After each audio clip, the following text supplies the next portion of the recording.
What does the word fishing invoke in your memory?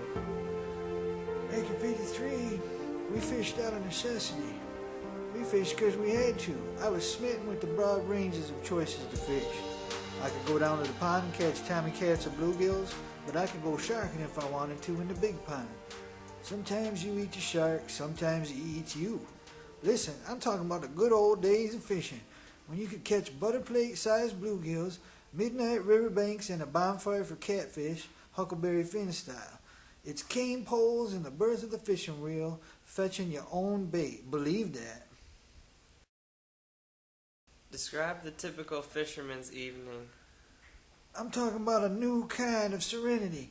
There's something about staying in the canoe till the skeeters carry your ass off the lake, 'cause the fish are biting like it's the end of the world. Look, watching the sunset or rise, hands smell like fish, pants are slimy, water in the bottom of the boat or canoe, and an evening of action that will wear out the hardiest man. Hey, catch a man a fish, feed him a meal. Teach a man to fish and feed him for life. Boy, you'd be hard-pressed to find a better meat to put into your motor. What direction do we take to pass on a diminishing tradition? We put the focus on the kids. They're so taken with all these gadgets and video games. They're shying away from the great outdoors. It's a tradition that too many people take too lightly. Self-sufficiency has been replaced after umpteen generations with the new world breeding of laziness and gimme gimme. So how do we curb that and generate interest with today's youth? Get them on the dock, the shoreline. Take them on the boat. Lead by example. That's what our grandpas did for us. Are there any religious overtones associated with fishing? Boy, you got to get educated now. Man, Jesus was a fisherman, and God put these fish here for us to manage and enjoy. If we don't eat a few, there'll be too many fish and not enough food. Then we have the massive kill-offs. So if we manage the fisheries, we do God's work? Hell yes, boy.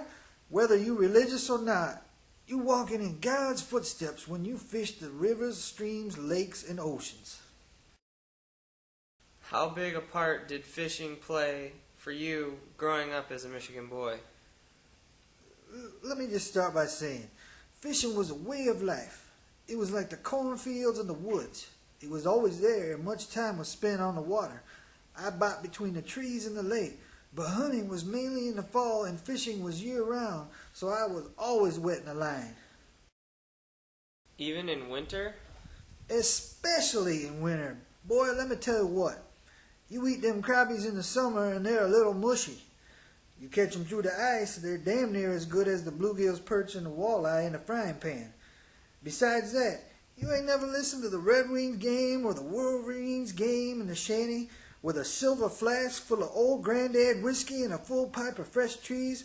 Boy, you ain't living there. Those Eskimos know what the fuck they doing. What's the biggest life lesson we can take from fishing?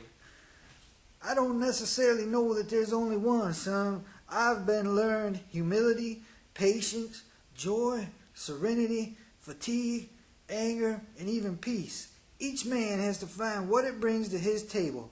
These days it brings food to mine, much like it did back in the day.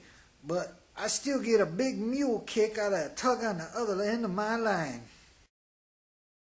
So Tom Sawyer and Huck Finn had it right? They reverted to fishing often? Yes, sir. I came up like Tom and Huck. If I had me some free time, I was running for the shoreline or for the canoe. I used to pull all dayers when I was still young enough and all the chores were done. Otherwise, I'd get my ass whipped red from Dad's belt. And how many times a week did your mom make fish for dinner?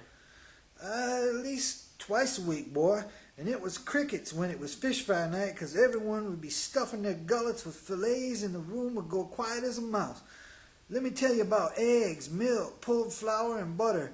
You fix up a pan of that and it doesn't even taste like fish. It's so damn good. Throw in some French fried potatoes and some corn or beans. You got a meal now, son. Where do we go from here with fishing in the outdoors? We got to light us a fire under these lazy kids' skunk asses. And the parents too. Whatever happened to showing your kids the beauty of the outdoors and the great Mother Nature? Get them involved at a young age, but still, you're never too old to pick up a fishing rod and catch a fish. So we got to make it a full-on mission. Let's get all these city slickers involved. They probably learning a thing or two. So, in a sense, it's up to us to pass it on. Boy, there might be hope for you yet. Hell yes, it's up to us, son. You sit around waiting for everyone else to do it, it ain't never getting done now. You got to take life by the balls, kid. We owe it, at the very least, to our grands and great-grands to pass on what they've been passing on for hundreds of years. Daniel Boone. You say that name to a kid nowadays, he wouldn't know what the hell you talking about.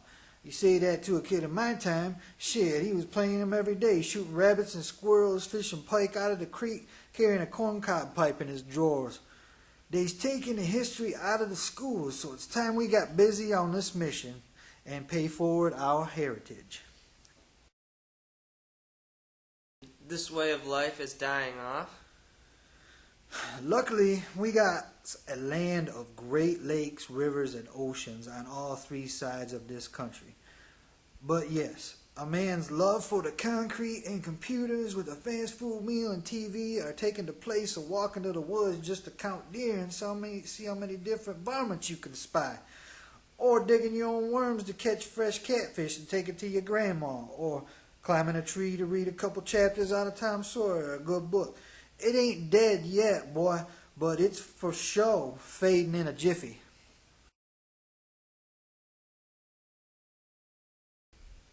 What would you say to a man or woman who's never fished? I'd tell him, hey, you got to live life and you ain't living unless you get outdoors. Fishing is a great place to start. Before you die, you got to try it. Families don't gather around the table no more much to eat dinner. Fishing gets them together again. If fishing is the gospel, make the lake your church. Pass it on down that line. What are you doing in your life's trail to do the right thing? What is it that you just might owe to your people that are dead and gone? If you ain't asked yourself these things,